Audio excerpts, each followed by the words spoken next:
किए थे 1 वर्षों के भीतर हम मुफ्त वो फ्री में राशन देंगे, 12 सिलेंडर देंगे, 1 लाख युवाओं को हम युवतियों को नौकरी देंगे। हमने कहा शुरुआत तो करो, 1 साल अभी आपका हो गया, कम से कम 10,000 से शुरुआत करो, युवाओं को नौकरी तो दो। कहीं पे सरकार हमें टिकती हुई दिख नहीं रही। धन्यवाद। लेकिन ये जो अभी मेन हंगामा हुआ सीएम की रेजिग्नेशन की बात हुई, नहीं देखिए हम ये वैसे करेंगे, लेकिन हम जनता की आवाज बनकर खड़े रहेंगे और हम कहीं पे पीछे नहीं है। हम उसके लिए हर समय तत्पर तैयार हैं और सबसे बड़ी बात हम बहस के लिए तैयार हैं, डिबेट के लिए तैयार हैं। ये कहीं पे भी इनको छोड़ते कहीं है, ये चले कहीं और जाते हैं। तो हमारे लोगों को ये इग्नोर करने की पॉलिसी जो स्पीकर साहब ने भी अडॉप्ट की हुई है, वो भी उन्हीं के सत्ता पक्ष के कहने पे चल रहे हैं। ये हमारा आज का होता कर रहे हैं। हम डिमांड क्यों नहीं कर रहे हैं? उनकी सरकार का मंत्री और प्रमुख मंत्री डिप्टी चीफ मिनिस्टर उसमें आरोप में घ्रसित हो गया और मांग नहीं करेंगे, ये कैसे हो सकता है? स्पीकर ने तो बोला आप बाद में बात कर सकते हैं। कहां बात है? स्पीकर तो 3 दिन से यही बात कह रहे हैं, कोई समय नहीं देते। स्पीकर वाइज है, ये मैं आपको बात कह रहा हूं। वो सरकार के साथ मिले हुए हैं, जो सरकार चाह रही है।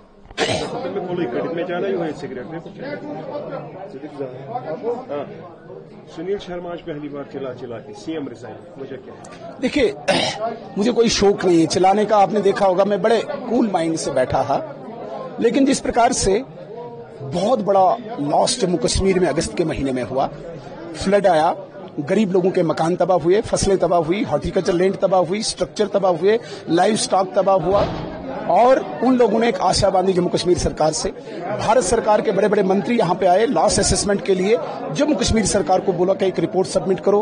हमें गिला इस बात का है कि अभी तक लॉस असेसमेंट की रिपोर्ट सबमिट नहीं की है भारत सरकार को। दूसरा, आज बहुत बड़ा स्कैम रिवील किया है, एक्सेलसर की फ्रंट पेज स्टोरी है। करोड़ों रुपए के टेंडर्स अलॉट किए गए हैं, सारी गाइडलाइंस को वायलेट करके और किसी पर्टिकुलर आदमी को फायदा देने के लिए आज फ्रंट पेज स्टोरी है। मैं ये कहता हूं, उस कॉन्स्टिट्यूएंसी के एमएलए कौन है, उस कॉन्स्टिट्यूएंसी के मिनिस्टर कौन है? क्या वो उमर साहब के नजदीकी मिनिस्टर हैं?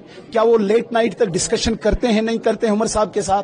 अगर वो करते हैं, आप पता करिए आज जो स्टोरी लगी, अगर वो लेट नाइट डिस्कशन करते हैं उमर साहब के साथ, क्या यही लेन देन की बातें चल रही है वहां पे? क्या यही स्कैम की बातें चल रही है वहां पे? अगर चल रही है तो आप रिजाइन करें। अगर आपको शक है तो सीबीआई को आप रेफर करें। रेजिग्नेशन स्कैम पर है या कल जो उन्होंने आपने बोला था मॉडल कोड? कल का मैंने आज जो बहुत बड़ा फिर स्कैम हुआ है, ये छोटी बात नहीं है। उमर साहब ने नौकरियों का वादा किया था, उमर साहब ने सिलेंडर, राशन और बिजली का वादा किया था, बदले में क्या दिया? स्कैम, करोड़ों रुपए का स्कैम। और एक सैंपल है अभी एक डिवीजन का। ये स्कैम कब से हुआ है? ये मुझे लगता है पूरे इसी साल से हुआ है, 2024 दिसंबर से उन्होंने दिखाया है। अभी 8 महीने का करोड़ों रुपए का स्कैम है, छोटी बात नहीं है। और मैं कहता हूं कि आपको मैं आग्रह करता हूं, आप पता करिए कि वहां के मंत्री कौन है। क्या वो उमर साहब के नजदीकी मंत्री नहीं है और लेट नाइट वो डिस्कशन नहीं करते हैं? हमें शक है कि वो डिस्कशन सिर्फ यही होती है कि इस स्कीम में कितना हिस्सा कहां जाएगा, लेन देन कहां करना है। उनको रिजाइन करना चाहिए इस बात पर। हाँ जी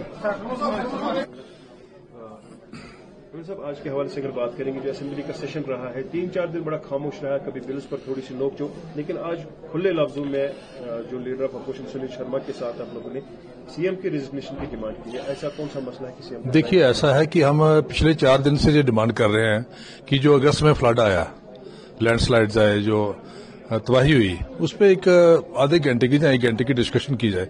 वो स्पीकर साहब ने पिछले कल भी कहा था कि हम क्वेश्चन आवर के बाद आपको अलाउ करेंगे, लेकिन वो नहीं किया। और आज फिर दोबारा हमने जब ये डिमांड उठाई तो स्पीकर साहब ने मना कर दिया, और जो नॉर्मल बिजनेस है उसको चलाने के लिए उन्होंने कहा। मना करने की कोई खास वजह? मुझे लगता है कि गवर्नमेंट चाहती नहीं है, इसे सीरियसनेस नहीं देखती है कि इतने लोग मर गए हैं। मेरी अपनी कंस्टिट्यूएंसी में 11 लोग मर गए थे इसमें फ्लड में, और तकरीबन 16 घर बिल्कुल ही जमीन दोष हो गए थे।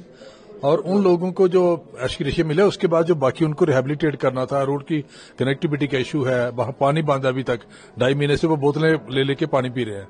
तो कहीं ना कहीं गवर्नमेंट नॉन सीरियस है, और उसके लिए गवर्नमेंट का ध्यान दिलाने के लिए हमने कहा था कि चाहे किश्तवाड़ में जो ट्रेजेडी हुई, या हमारे कठुआ में हुई, या बाकी जगह जो सैलाब आया, पूरी जम्मू कश्मीर में, इवन कश्मीरी वैली में भी काफी नुकसान हुआ, लेकिन गवर्नमेंट अगर सीरियस अपने लोगों के मुताबिक, उनको आधे घंटे के लिए डिस्कशन करने में क्या एतराज था? क्योंकि हम सभी की यही मंशा है कि हम सारे लोग जो फंसे हुए सैलाब में जो सफर हुए लोग, उनकी मदद करें। लेकिन ये डिस्कशन नहीं करना एक्शन लेना तो दूर की बात है, डिस्कशन ही नहीं करना। इससे लगता है कि गवर्नमेंट नॉन सीरियस है और जो लोग मरे हुए हैं और जो सफर कर रहे हैं उनके प्रति टोटली इनसेंसिटिव है। Thank you.